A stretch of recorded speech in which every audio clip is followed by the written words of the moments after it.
sa Maynila, kailangan bumalik ang pag-asa sa inyong mga puso na meron pa rin gobyerno na susuporta, magmamahal at sisiguraduhin na tatalos ang inyong mga ilong at tataas muli ang inyong mga loob na kayo ay mga Manileño!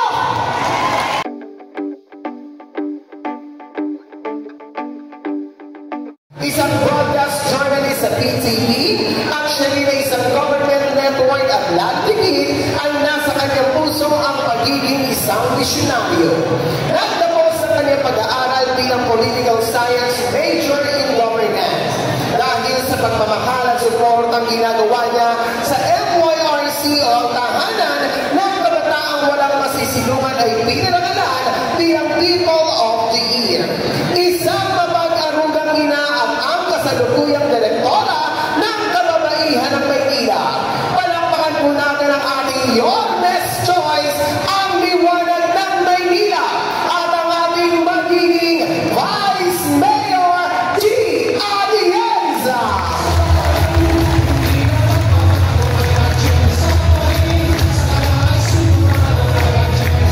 Magandang umaga sa inyong lahat, District 4 na Agapay!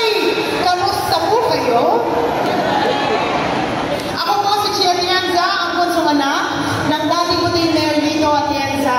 Ako rin po ang direktora ng kababaihan ng Maynila, isang organisasyon na kasing laki ng kaagapay.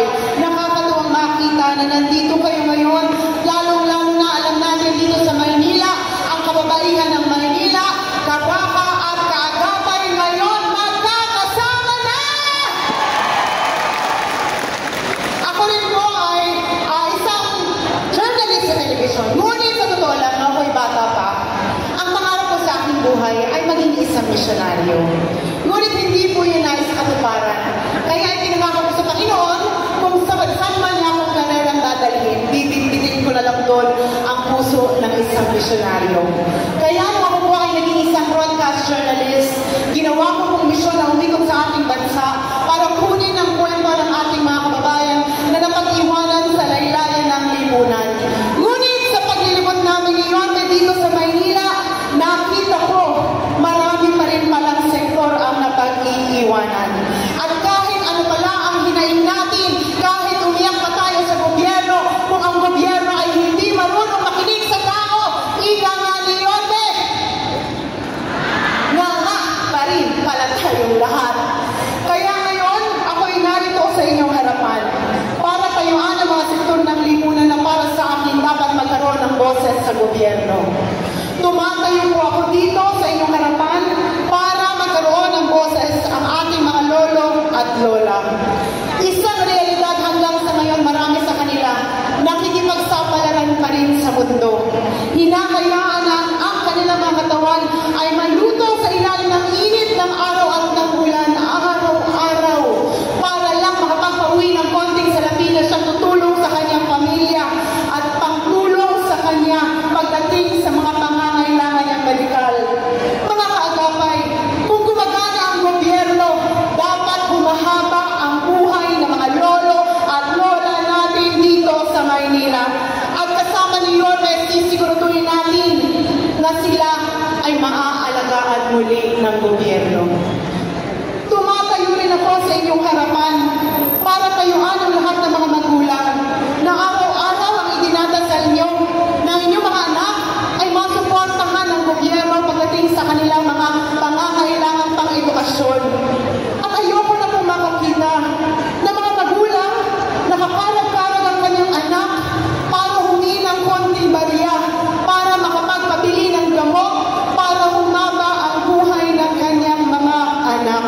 Dapat ang gobyerno nariyan para tulungan ang inyong mga anak na mahanap ang kanilang misyon dito sa mundo.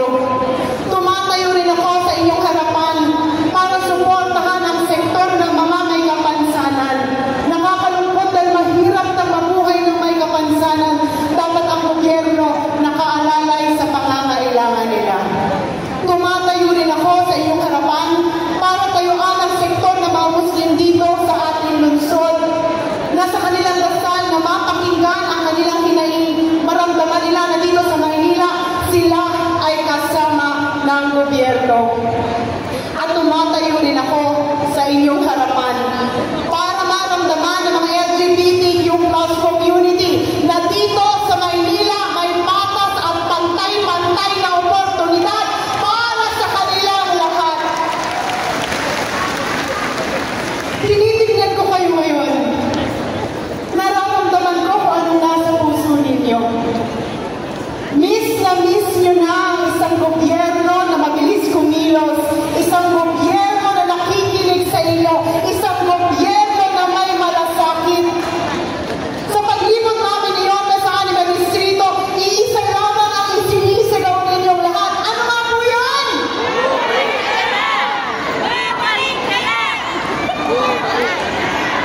Alam ko, kaakibat na sigaw na bumalik na si Yorme dahil nagdadasal ang inyong mga puso na bumalik ang mga programa at polisiya na naging importante na siya ay alkalde natin dito sa Maynila. Huwag kayong mag-alala dahil babalik na po si Yorme Isko Moreno Dumaguete! Ngunit kung maaari, sana isama niyo po si Chi Atienza. Ang trabaho po ng vice-alkalde ay maging presiding officer, maging ina ng konseho, gumawa ng mga programa at polisiya na dapat angkop sa pangangailangan ninyo. Kaya kung kayo ay maghahanap ng vice-alkalde balang araw, kailangan maghanap kayo ng isang tao na marunong makinig at marunong ipaglaban ang boses ninyo. Kung meron man ako isang bagay na kaya ko ipagmalaki sa aking sarili, bilang bunsong anak ng vice-alkalde at alkalde ng Maynila, nakikinig na po ako dati pa sa boses ng mga Manileño at ginagamit ko ang aking boses para kayo ay mapakinggan ng gobyerno. Sa totoo lang po, ako ang hinubog ng aking ama, ng Panginoon, at ng pagkakataon para ipagpatuloy ang mga nasimulan niya dito sa Maynila. Ako po ay nakapagtapos ng Political Science major in Governance 25 years ago. Pasensya na, ang akala ng iba, bata pa ako. 43 years old na po si Chi Atienza. May tatlo na po akong malalaking anak at hindi na po ako dalaga. Dalaga na po ako. Alam niyo, ang aking ama ay naging isang epektibo at magaling na vice-alkalde. Isang vice-alkalde na may integridad na sumuporta sa kanyang alkalde. Kaya't mga kaagapay, makakaasa po kayo na balang araw, susuportahan ko po ng buo-buo si Yorme Isko Moreno Dumaguete! Dahil naniniwala po ako na ang suporta ko kay Yorme ay suporta ko sa bawat miyembro ng kaagapay na narito ngayon. Alam niyo po, dahil ang pangarap ko sa aking buhay ay maging isang misyonaryo, ang sinabi ko kay Yorme, dadalhin natin ang pagiging misyonaryo dito sa lungsod ng Maynila. Habang inaayos namin ni Yorme ang inyong mga minimum basic needs, ang suporta na ibibigay ko kay Yorme at sa inyo ay livelihood. Dahil sa lahat ng problema nakita ko sa aming pag-ikot dito sa Maynila, kailangan bumalik ang pag-asa sa inyong mga puso na meron pa rin gobyerno na susuporta, magmamahal at sisiguraduhin na tatalos ang inyong mga ilong at tataas muli ang inyong mga noo na kayo ay mga Manileño!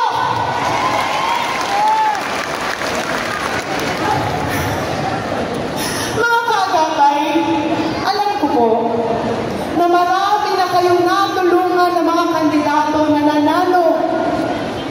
Magpakonsihal, congressman, vice-alkalde, alkalde. Inaalay ko po ang aking sarili sa inyo. Sana tanggapin niyo ko bilang anak, bilang apo, bilang kapatid, at bilang kaibigan. Dahil makakaasa kayo, alam ko mahal na mahal niyo si Yorme. Susuportahan ko po ang lahat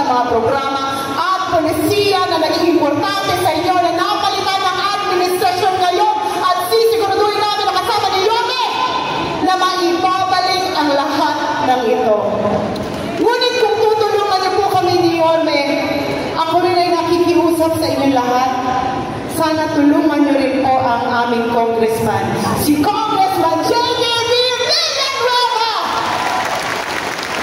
At kasama na rin po ang lahat ng mga konsehal namin under your best choice. Alam niyo, ang tawag po sa akin ay liwanag ng Maynila. Sa totoo lang po, ang gagawin ko lamang ay sindihan muli ang pagliyab ng apoy sa inyong mga puso.